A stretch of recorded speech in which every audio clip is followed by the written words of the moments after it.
Quick Slants is presented by your local New England Honda dealers.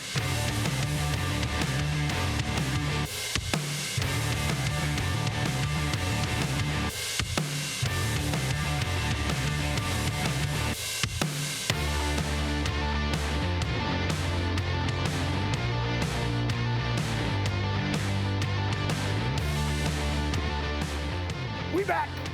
What's up, everybody? Quick Slants back at you. Things are starting to heat up with NFL free agency, the draft right around the corner. So we are back with Quick Slants and splash, splash, splash. The Patriots got to make a splash or everybody's going to forget all about them. There is a wide swath of New England media and the fans who love said media who is showing their dipping self-esteem by screaming this. We're going to hit on all that in just a minute, but we got a massive program for you. Starts with a Devin McCourty sit-down, but also this is the rest of the game plan. One-on-one with Dev, as reported. Give me somebody, meaning just get somebody in here. Patriots fans seem to be saying Lamar or Mac. Who do you prefer? High points. Dante Hightower calling it a career. Another guy calling it a career is Devin McCourty, and we took a while to sit down today and talk about everything. Hey, look who's back on Quick Slants. This is like a throwback right here. This is a throwback right here. It's a nice ending to my career. I knew that this would be the capstone to an incredible, incredible retirement press conference that you had today. Some of the anecdotes you gave were priceless. So were the anecdotes from Bill Belichick and Robert Kraft. One thing that stuck out to me from this, Dev, was you're looking forward to retirement. You're not wistful and melodramatic and, I don't know if I should retire here. You're looking forward to this. Yeah, I think for me it's a decision that I felt like I could still play if I wanted to play. Obviously, I don't think I'm the same player I was. I was 27 or 28 years old. But I do feel like if I wanted to play, I could put myself through the process of getting ready to play. So I think when you're able to make the decision that way, I'm not forced to make this decision. I decided that I wanted to retire, and I think because of that, I am excited about what's next, because if I didn't know, then I'll be busting my butt to try to get back out there and play. So that's made me excited. You can embrace your fandom, too. You mentioned that. You're looking forward to being able to wear your Patriots jersey down in Jersey. Not my jersey, my Patriots gear. I'm not going to wear my own jersey. That'd be awesome. That's weird if you wear your own jersey. In your friggin' living room, McCourty 32. No, but I got all these cool Patriots hoodies and T-shirts. But I always thought it was weird if I'm going to walk through New England with a Patriots shirt on. No, that's pointless. Can't do that? Yeah. Well, are you going to be a hard grader? I think that's the question, is when you're sitting. I'm not. So what I'm not going to do is be like how some of you guys watch the game one time and then you have to put out grades. Hopefully my job doesn't make me do that, because my grades going to probably be, they're not going to be great grades. No. If it's someone scores a long touchdown, what was the coverage? I'm not going to be able to probably tell the coverage right away. You people don't know the coverage. So then I'm going to guess. You don't know the call. Because I watch some of the games sometimes, and I'll see some of the best minds in football go well, this looks like a cover 3, and I'm like, there's 2 safeties high. Can't unless it's an inverted cover 3. Now I'm saying something to you, and you're like, what the heck is an inverted cover 3? No, I know what it did. You don't know. I know you don't. But I'm going to grade. He used to ask Am I going to grade hard? He used to ask me when he'd come into Quick Slants, how many times do you watch the games? What do you mean, how many times? I watch it on Sunday.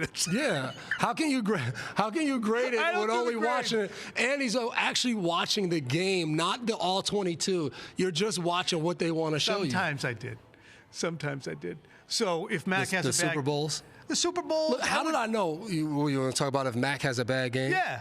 I'll first talk about if it was his fault he had a bad game. Was the play calling good? Did the line block well? Do we have good balance? Those are all things that go into it. Oh, nitty-gritty. That's all. That's the nitty-gritty. That's the point of knowing football. But then you hear me? I'm expecting Mac to have 3 touchdowns and 350 yards every game. All right, then let's just segue right into that. 2023 Patriots. Are they better with guys like you moving on, or worse with guys like you moving on and the guys that they've added? J-Mac told me yesterday that team will be better with you gone. I think he studies the game. He watches a lot of football this year. He must see something that has told him that. But no, I'm excited because I think when you have somebody like myself, like Slate, we've been here for a long time, the thought is always well, what are they going to do now? But because I was in it, I remember when Vince left and Gerard left, really the same year, a year apart. It was like, well, what are they going to do now? And it was like, well, who's going to step up? And guys don't remember writing a story like, oh, this guy stepped. No, it just naturally happens. Guys step into roles. And I think some of those roles are already kind of defined. I think some of those guys will do more now. Like, we can't have a bunch of people all talking. So if myself or Slade is speaking, guys give way to that. And I think guys will look around and be like, it's kind of void now. I got to step up, and I'm excited to see that. That's something Mayo mentioned a couple years ago. He said, it was at the Super Bowl, I think it was last year. Look, we need some of these guys to move forward into these leadership positions. Ideally, they'll be some of our better players. Are you seeing that type of thing happen? You mentioned Mac front and center sitting there, and you are a huge Mac-loving guy. That's a cool thing to say, Mac-loving guy. Well, I'll say this. Mac has come in and had to do something that hasn't been done in New England in a long time. There was one guy who manned the quarterback position for 20 years. And I don't think people realize that if you look at other franchises, it's like a revolving door of amount of guys that come in there and have a career. For 20 years, one guy has stepped in. Then for 1 year, we had Cam step in, who really, obviously you're behind Tom, but in his own was an MVP of the league, had already played, I think it was 9 or 10 seasons at a high level in the NFL. So he already came in with a little bit of, I'm a good football player. Yep. Like, I don't care what. Didn't have to worry about Matt that. comes in as a rookie, and he's going to be a quarterback of the New England Patriots with Bill Belichick as a rookie. Like, the amount of pressure and everything that goes into that. But even with him doing that as a rookie, he led the younger guys. And he beat out Cam. Always stepped up and did those things. So when people talk about him, they only see the finished product that gets on the field on Sunday, which when you're a young player, which we talked about today during my press conference, my rookie year was really good. My second year wasn't as good. That's what comes with being a younger player. So when you're a young quarterback, you just get it so much worse. But I think I wouldn't have this kind of love and admiration for him if I didn't see the work he's willing to put in, how he's trying to get better, the time he puts in, watching film. He lives this. He breathes football, and he wants to be great. You guys remember there were times we were telling him he had to chill out, not be as hard on himself. And I think all that's a learning process for him. So I think year 3 will be better than what we've seen so far because that's how players grow. When you strap that offense to Billy O'Brien and add Gesicki and add Juju and have Tyquan Thornton in his second year, have Devontae Parker in his second year with the team, I mean, there's a lot of guys. Jacoby Myers is a hell of a player. You lose a lot of institutional knowledge. But I keep looking at this team again with Hunter Henry, another guy. And Ramondre. I mean, it's not a team that's bereft of talent on offense. Listen, in today's football age, I feel like I even have this sometimes in my group chats. We'll look at a team, and they'll be like, they need another receiver. And I'm like, what do you want, the team to have 3 all-pro receivers? Like you want the whole team to get voted into the Pro Bowl because they're top 2 at their position? Like, to me, that's not realistic. Like, yeah, you would love that when you draft guys in a draft, you draft 3 potential Pro Bowlers that year. That's not going to continue. That's not going to always happen. So, yeah, to me, there's more than enough talent to go out there and win football games. That's what it's about. Are there going to be other teams that they're going to play that's going to have more talent? Yes. But there's also going to be teams that don't have as much talent. How do you figure out how to win? Like, that's ultimately what it's about, not the talent, all that. Like, we beat plenty of teams when I was here in Super Bowl runs that had more talent than us. Full interview. Go to Tom Curran's Patriots Talk podcast on any of your favorite podcasting apps, and you can hear the rest there. Meanwhile, how do these two make sure the Patriots stay relevant? Stay the course or make a splash? Talk about it in a second.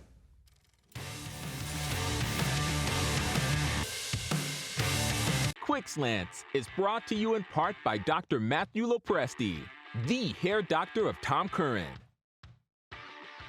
Growth potential. Brought to you by Leonard Hair Transplant Associates. Here's some of the guys who've come in. Here's some of the guys that have gone out. Overall, is it a wash? I don't know. McCourty's really good. But Gesicki up over, I think overall, I'm going to give him the nod. We'll get into that a little bit more and hear your thoughts on that. But first, my slant. Watch out! You know, the Patriots were the NFL's son for so long that they're receding into just being another planet in the solar system. Some people are having a hard time with it. It's not just the 25-25 post-Brady record or the star-free offense managed by a quarterback whose superpower is that with him in charge, you'll never really suck. It's the fact that nobody really talks about the Patriots anymore, unless they're asking what's wrong or what the hell were they thinking. I mean, the Raiders game got flexed out of prime time by NBC last year. Flexed out, which, as it turns out, was a missed opportunity by the network because it was a finish that you will never see again. But the fact is, the Patriots are currently relevant only as a curiosity for those who are wondering if they're going to remain irrelevant. As a result, they're in on everyone, and they're not in on anybody. And people are screaming that they ought to be. Lamar Jackson, perfect example. What? The Super Bowl hunt because of Lamar? I mean, come on. Have the Ravens been on the Super Bowl hunt? And it's not just Nink. It's up and down the media dials and on our channels. People say, gotta get him, gotta get him, get him, get him. And if it's not Lamar Jackson, it's DeAndre Hopkins or it's Jerry Jeudy or whoever. Nobody covets like Patriots fans and New England media covets. Personally, I think the Patriots have plenty. You might think I got Stockholm Syndrome, which is like when a prisoner sympathizes with his captor. I don't think I do. I watched it work for 20 years where overspending on outside talent instead of team building was viewed as a weakness. You can't just buy it. You had to build it. And I still think it can work like that right here. Even though the Patriots had the ultimate field leveler in Tom Brady and an advantage that no team in the cap era had before or will have in the future, they won because of the team. And I think they got plenty on the team right now. That's where the relevance will come from, winning games. And when you talk about Lamar Jackson, a guy who's going to literally cost 20 times more than Mac Jones, I'll say it again. It doesn't make financial sense. If the Patriots are going to be middling, I'd rather them see them be middling with Mac Jones. But I think they're going to be good. And if they're good, from that flows relevance, Michael. Relevance will come. Agreeance, disagreeance. I mean, who would I be, Tom, to come on your show and disagree with you? Hurley. But here's what I think, and there's a lot of thought there, Tom. Don't get me wrong, but I think that was a long one. The full screen that came up there of the players going out, players going in, you said, are they better, are they worse? It's kind of, I think people see that and know that they have to be a lot better in order to get back to not just relevance, and not just making the playoffs, but winning a playoff game. It's been a while. So people want that and know that more has to be done. And I think that's why you're getting the coveting, as you say. Well, see, there's no talent tree in the backyard where you can go pluck people out. And I know I'm not telling you anything you didn't know. You never saw a talent tree either. But to me, if you're going to try and extract DeAndre Hopkins, or you're going to sign Lamar Jackson, or you're going to do any of these high and mighty moves that people think will move the needle for them and make the Patriots relevant, or even more importantly, winners on a high scale, I just don't see them happening. So if you can't do it in this free agent period, which I think you would have had a hard time doing, why not do it where you can, on the coaching staff, with your own players? Make them better, because I really think they're going to be better. How much better do you think they are? I think the coaching staff is more significant than we can really lay out in simple terms. I think you had, this is a little breaking news, a defensive coordinator running the offense last year. No more. You have a qualified guy who could probably sleepwalk and run an offense twice as effective as the one that was run last year. So that's significant. They are better. The problem is everyone else is trying to get better too, and they might not have elevated past those guys. So to me, there is still that need for what I would call an elevator, someone like DeAndre Hopkins, someone like Jerry Jeudy, who gives defenses sweats, things to worry about during the week that still I think Juju has more upside than Jacoby Myers, but there's also a risk there. So there's not necessarily the elevator. So you don't buy on the 50 tiny ducks against one giant duck? It depends. Because they have tiny ducks, a bunch of them. You know, I don't really know where we're going with the ducks, Tom, but I like a big What goose. would you rather fight? I like One a big giant honking duck? goose. Would you rather fight one giant duck like Tom Brady? Yeah. You're right. I would rather fight the one giant duck because I'd go right for the neck, whereas if 50 little ducks are attacking me, it's a tougher fight. I've got to work at all angles. I get it, I think. I feel terrible that you didn't understand that metaphor because I thought it was well exercised on 98.5. All right, from the stands. We're moving on. We'll be talking about this when we go to a break. We had a poll out there. It was a very simple one. Since the end of the season, the Patriots' additions have, you can read it, better, 49% of you. Worse, only 4% of you. About the same, 44%, which is kind of where Hurley was. And they did something? 3% here. I thought that was a funny thing to say. Here's your comments. D-Ray, we got better on paper, but most people will not see that unless we get the hop. Doesn't matter what else we get. We need one big name, a big name, and the league is going to shift. The league? Brian Hunt. They did improve, but still lack a game changer on offense, especially to compete in this division. I plagiarized him. YG Grogan. I should read these more carefully because you never know when somebody's going to throw some kind of a semantic homophone in there. Without a large step up in quarterback play, they are just another team. Let's flip and go Mac Jones. And Yoso Stacks, yeah. I hope Kay Adams is back for another season, Tom. How do you feel about that, Hurls? I'd like to apologize personally to Yo Soy Snacks for not being Kay Adams. So there's only so much I can do. It's funny because right when you came on, I said K, and then only after I noticed the beard did I realize that it really wasn't K. Yeah. All right, coming up, here's your bump. Coming up after the break, that's called a bump right there. Rob Snyder just told me that. After the break, we'll go deep on Lamar Jackson. A lot of people want him, but does everybody? I do think he's getting better. Again, only 26 years old. The Ravens have not invested into their offense. You can still look at his numbers, career 64% completion percentage. He's got 100 touchdowns now for his career. I do think the ceiling is still higher than what we have seen. But when it comes to dual threat, there is nobody that has been better than him, and I don't see anybody that's going to be better than what he is as a dual threat quarterback. I think there's a lot of head coaches, there's a lot of offensive coordinators that wish they could start game planning with somebody like Lamar Jackson under center. Now for Quick Fire, presented by your local New England Honda dealers, we bring in our producer, Rob Snyder, to quarterback this with Hurley and I. Hi, Rob. Hi, I have a Blair Witch vibe going on right now. So we'll start with Lamar. I hate using the big Boston accent. Hurley, I'll start with you. Do you want Lamar Jackson here? Yeah, in theory, that'd be great. But in practice, where you have a guy that wants a guaranteed deal, I don't know that he's the guy that you do that for. I know everyone says, he was the MVP. How could teams not be? Well, he was the MVP a few years ago. He hasn't proven that he is consistently an MVP. I know his outside weapons haven't been great, but for all the reality of the situation, no. Same. And here's the thing. 2019, he was ridiculously good. 1,200 yards on the ground, 36 touchdowns, 7 picks. But when you add it all up, he had like 19 of those touchdowns in 4 games. He went off against some bad teams, and he has a tendency to do that. Playoff record, not that great. Takes a bunch of sacks, 19 sacks in 4 playoff games. So to me, I think he's overpriced, and I honestly think that he might have already played the best he's ever going to play. Fair enough. Thank you. Let's move on then. Timing the market. Tom, I'll start with you. DeAndre Hopkins, Odell Beckham, they're still out there. Are the Pats playing this the right way? I think they're absolutely playing it the right way because if you look at Brandon Cooks and the compensation that the Dallas Cowboys had to give up for him to get him away from the Houston Texans, it was minimal. So whether it's Jerry Jeudy, who the Patriots, I've been told, really have not made a lot of contact with Denver on, or DeAndre Hopkins or Odell Beckham, who maybe you can get for about a $6 million contract with some incentives, wait till it all settles. These guys are not $15 million players at this juncture, so wait it out.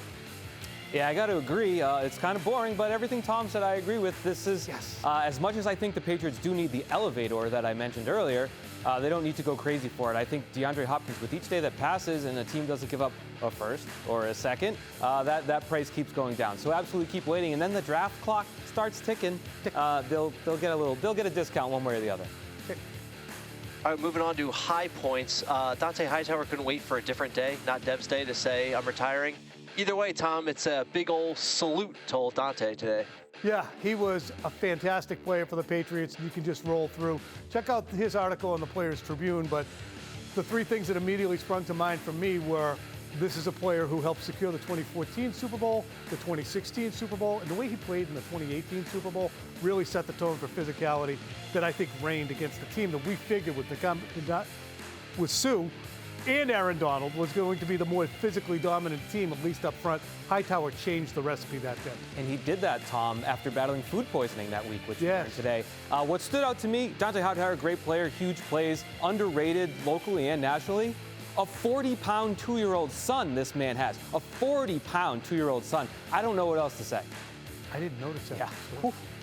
That's a lot. That's a lot. Yep, I'll give him that one. Last one, Hurley, I'll start with you. Damien Harris is a Buffalo Bill. Bye, Damien. Yeah, I think Damien Harris is a good player. I know he had a down year, injuries, got past in the depth chart, all that, but good player. I don't know that James Robinson's going to be better than Damien Harris, so kind of a risky move there. Probably low risk, but still, I like Damien Harris. But Pierre Strong or Kevin Harris could be better, and those are two guys the Patriots picked up last year in the draft. So between the three of them, they should be able to absorb the loss of a guy who was a very productive player, especially in the red zone when the Patriots were effective in the red zone. Hey, we got a new poll for you. Should the Patriots pursue Lamar Jackson or stick with Mac? Go get Lamar! 43%. Stick with Mac. 57%. We got a couple comments to rip off. First, KJ, Mac isn't and will never be as good as Lamar. It's an instant upgrade, an easy choice, especially with disrespectfulness and fragility of Mac. Disrespectful and fragile. No way to go in life, son. Next. That's it? Oh, no, hey, it's Jake. Oh, this guy can be a real pain in the ass, but I like this tweet today. The Just Stick with Mac people hate fun and winning football games. And we have one more for you, folks. It's old Chris Bickford. Isn't it a bit of a red flag that Baltimore won't pay their quarterback? Well, they tried. And that's the thing is, Hurley, they tried. They gave him and offered him, as Lamar Jackson acknowledged on Twitter, 3 years, and I believe it was $130 million, which 3, 4, 12, yeah, that's about 40, and it was all guaranteed. So to me, that's a good way to split the baby, so to speak. Yeah, I just think the people bailing on Mac, they weren't saying that a year ago. And Tom, Trevor Lawrence, horrible rookie year, horrible coaching situation, led the league in interceptions, lost a million games. Did you bail then? No. With good coaching, he can be good. Give Mac a season with real coaching, please. I think Daniel Jones might be the better comp because I think Mac Jones is better than Daniel Jones. Fair enough. We got all offseason to talk about it.